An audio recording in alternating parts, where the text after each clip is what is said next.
Hello everyone, this is HG Shaves here. I'm back with another video. Today, a couple new products to talk to you about. Why don't we start with the soap today. Today I'll be using Stirling Soap Company Island Band. So Stirling is a longtime artisan here in our little community. And unfortunately, I've never done a review on any of their products on my channel before. That's not out of spite or anything like that toward Stirling, but just never made it happen. So I made it a point to track down a scent that I was interested in and trying out, and I ordered a set. One of the many great things about Stirling's offerings is that they just have so many scents. I mean, for an artisan soap maker to have that many scents available basically all the time is quite incredible. And of course, they pack a great value in that a tub of soap like this is 5.8 ounces of soap, and it's just over $13. So yeah, they have some impressive credentials, sort of like that. So back to Island Band, this actually is a summer seasonal. So I'm not sure if it's actually released through Stirling's website yet, but I got this through Maggard Razors. I assume it was old stock from last year. It's quite a blue soap in texture, and this is a dupe of Creed's Virgin Island Water.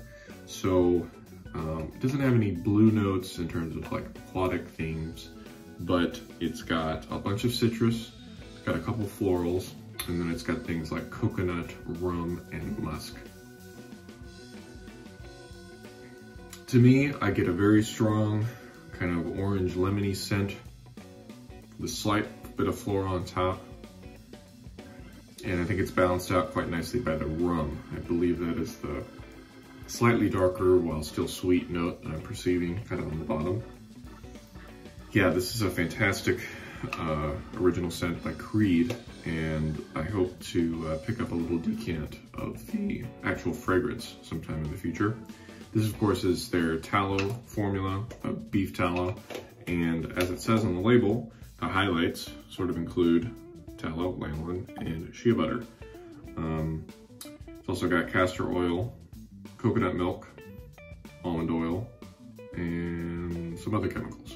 So yeah, we'll be giving Stirling a go for the first time here on the channel. And next up, why don't I talk to you about the brush. This is the old, well, it's starting to get old, right? Declaration Grooming B3 Washington Prototype brush. Again, if I had to compare this to the B8 that I used last week, I believe, this is about as different as you could get. Even though they're both high density premium badger knots provided by the same person in Scott of Declaration Grooming, this brush is super firm. It's got a lot of background, and the tips are not necessarily scrubby or scritchy anymore, but they're nowhere near as soft and quote jelly as the B8. So it is quite a difference in using this brush compared to the B8, but it's nice to have a little bit of variety, considering those are my only two badger knots at the moment, well, that I have with me in person. It's nice to have a little bit of variety. So I'm gonna drop this in some warm water just for a minute or two while I talk to you about other stuff. Another Gillette tech this week, but this is the Canadian triangle tech. So if you look at it from afar, it looks, you could almost say it looks exactly the same as that flat bottom tech that I used last week. It's got the fat handle, it's got the safety bar, you know, closed cone, it's got the top cap. So the cool thing about this top cap is that, of course, this is supposed to be nickel plated, but the nickel plating has been stripped at this point because whoever cleaned this razor up before I bought it, they felt like the original nickel plating was not good enough, so they just stripped it down to the brass on the inside. And this is a top cap that was made with kind of this red brass color. Gillette made some of these razors with yellow brass on the inside and some of them with red brass, like this. So that's kind of a cool aspect to this razor. And I have to tell you, when I first got this in the mail, the top cap was especially nicely polished. And of course you use it just a few times like I had during this week, and then all of a sudden you lose that nice shine up top. So let me show you what the inside looks like. That's the blade there. By the way, I'm using a 7 o'clock sharp edge today. Those are the yellow ones. And I've never seen it like this, where the text is kind of holographic. The sharp edges I'd used before were just a black text. So that's kind of cool. I think that's nice lighting. So that's the top cap. And then the important part that distinguishes this as a triangle tech is here on the base plate. So if you can tell, these kind of lather slots, for lack of a better word, they come to a kind of rounded triangle peak, whereas a lot of the other vintage Gillette tech top caps are totally rounded out and more oval shaped. So also on the back here, it has a, where is it? Right here. 1932 date, which is not the date the razor was made. It's just, I think, when they released one of the patents. So they often call these pre-war techs, triangle techs. Shows you that it was made in Canada. I'm not really sure how differently the American triangle tech shape compared to this, but like with the British vintage Gillettes, it's pretty well accepted that the Canada ones were made with better plating. So yeah, the nickel plate on this base plate is really held up. So anyway, it's quite similar to the flat bottom tech that I was using last week. It's slightly different in that it maybe is slightly more aggressive, but it's really hard for me to tell, honestly, the difference. So I'm gonna keep commenting on that as I go throughout the shave today. But I think that's enough for an introduction. So I'm gonna put this razor back together, gonna load off the tub for a little bit, and I'll bring you back in when I'm gonna start face lathering. All right, I started off with a pretty wet brush, loaded for about 40 seconds. Been working around in the bowl for a few minutes now, and got a very nice wet texture going on here. I was noticing during my shaves earlier in the week that this is a deceptively thirsty soap, and I found it a little bit tedious if you start with a dry brush how much water I was adding in after that. So let's see how this is going to serve us here when we go into a face lather.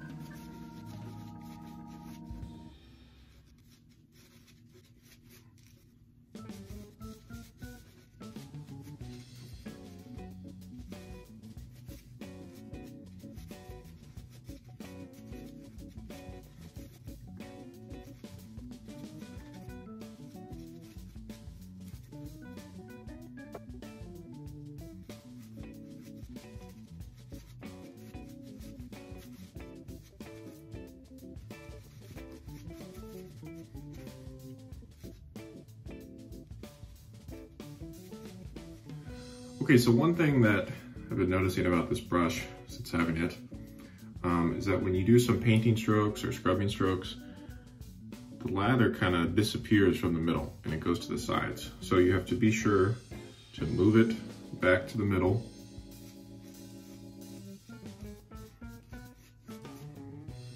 But it's kind of a short-lived success because then you got to keep doing it. So something to be aware of with this brush. A lot of really dense badges like this tend to hold the lather in. And I heard someone say this week that depending on how high or low the knot is set, is lofted, basically the lower it's lofted, the less flow through it's going to have. The more likely it's going to be to hold on to lather. And when I compare this to the B8, the B8 is certainly set a little bit higher, and I don't have as much lather hog issues as I do with this brush. So, just an observation for you. Here we go, Canadian Triangle Tech with the grain.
Okay, quick first pass there.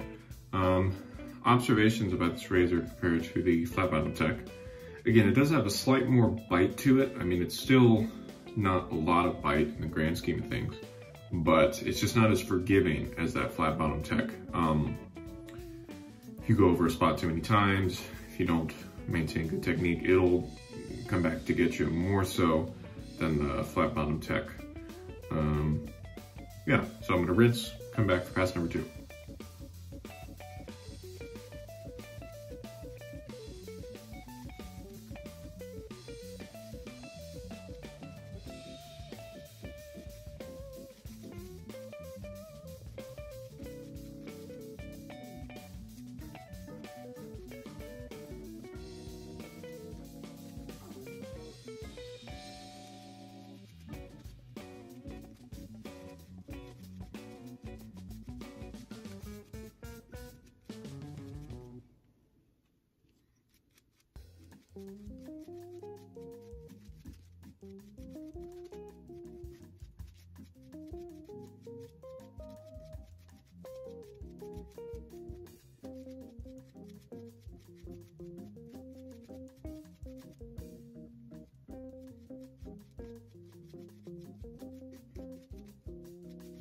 Pass number 2, cross grain.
Okay, even better second pass there.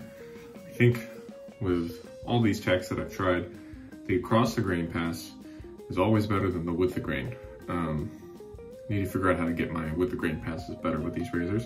And the against the grain pass is no slouch either. I think this one is just as smooth and comfortable as the flat bottom tech. So we're gonna rinse, come back for our last pass against the grain.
Okay, just a little touch-ups in my usual areas, but all things considered, pretty close shave with this little razor. Again, I did try to be mindful in the first couple passes about not going over areas too much like I would with the flat bottom. But again, this is still a very mild razor in the grand scheme of things. If the flat bottom tech is like a 3 out of 10 in terms of aggression, this is maybe a 4 out of 10. So not that much of a difference between the two razors, but it is cool to have something that was made in Canada and has stood the test of time, like so many of these other razors. So I'm gonna do my final rinse, come back, talk to you over post-shave. For post-shave today, got the matching splash, Island Man, also blue. And boy, this splash has been kicking me in the face this week. This is just a step up from the fine splashes in terms of ingredients. This has alcohol, witch hazel, fragrance oil, aloe, glycerin, hydrovans. So not too much going on. I used way too much the first day, and that was painful. When I do use splashes, I use ones that are a bit more skin friendly, I would say. So I go very light. Okay, that's gonna be plenty. It does have a little restrictor on it, but still sometimes more comes out than you'd like it to. I'm gonna try to do this thing where you go 1, 2, 3, 4, 5. Let's see if that helps. The thing with this splash is you don't feel it like quite that much up front. You know, the alcohol kick, I mean, you feel a little bit, but then as time goes on, you feel it more and more.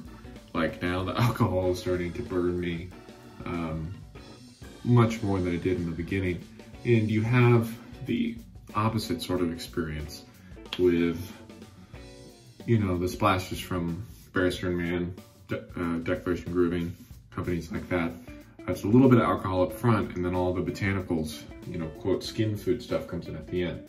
So, yeah, right now it's burning a little bit, and that's not usually my preference. So, what I've been doing this week to kind of compensate for that is after applying the splash, been adding in a single pump, which is my usual application amount, of the Zingari Man Aftershave Unscented Balm. This has been helping a lot. I used to use this stuff, you know, every shave back in fall and winter, but as I've been using other, you know, splashes and toners, haven't had the need for this balm in a while. But let me tell you, with my skin type and my preferences, I need a little extra help. So I'm thankful for the Unscented Balm this week from Zingari Man for helping me out. Because yeah, I'm still feeling that burn, which is maybe the experience that you all feel every week with your shaves, because you love the alcohol splash hit. Not for me, this is quite unusual. So let's do a final quick overview. Let me just rinse my hands actually. Final quick overview of everything we used. Okay, so the soap, Stirling Island Man. I think it's a fantastic scent if you want to smell like you're on an island, as the name implies. And it's not, I guess you would maybe say it's unisex, but it's not feminine, despite what you might think of all the citrus and the florals. I think those kind of brighter notes are very nicely balanced out. And, you know, the soap base itself, very, very good, considering what you pay for it, how long it's been around. Is it the best soap base out there? Absolutely not, but it's a great, it's just a great point for so many people to kind of jump into the artisan shave scene. You know, I know that Rod, the owner of Stirling, likes to work with beginners and wants to give them as much help as they can. And this soap is a great way to get into those higher end US artisans like Zingari Man, Barrister Man, Decoration Grooming, etc. So I do appreciate for what Stirling and their company has done for the hobby, because it's certainly reached more people than some of the more niche artisans could ever reach, just because of the nature of price points and things like that. The Canadian Triangle Tech. A cool little piece of history to own because it is different from the other techs out there. Slightly more aggressive than the flat bottom tech, but I don't think the aggression is necessarily worth it. I think I'd rather use the flat bottom tech most days than this, to be honest. It's just not that different enough, but I feel like the pros are not strong enough to use this one over the other. Something I noticed about the fat handle this week, which you also experience on the thin handle, it's just thinner. This top part here is not as well knurled, for lack of a better adjective, than the bottom. So if you really grip up and you're just holding it like this and you have no support down here, which some of us like to do, I'm noticing that I was slipping back down. And it was the only time I've really experienced a slippery razor handle in quite some time. So just another little observation for you. And finally, the B3 Declaration Grooming Washington prototype. Didn't turn colors today. Guess we didn't get enough water on it. Very thankful for that gift from Scott, as always. It's a great reminder, especially now, of the pre-COVID times when we got to meet up in the great city of Chicago and we got to spend a few hours together just shooting the breeze and talking about shave stuff. So yeah, always thankful to use that brush and brings back nice memories.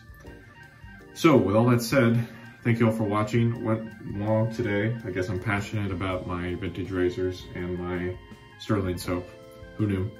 Next week I'm going to be using a Mercure 34C, which is on loan from a friend, and also going to use a brand new soap for a special group made by Southern Witchcrafts. So I'm looking forward to using those two products. And I might do a first impressions type shave between now and then. I've been tagged by Lather to do this YouTube first impressions thing that's been going around. So look out for those and look out for yourselves, right? During this time, stay healthy, stay safe. And in our state, we've had some encouraging numbers in terms of perhaps we are getting better despite having so many cases here in Chicago and the state of Illinois.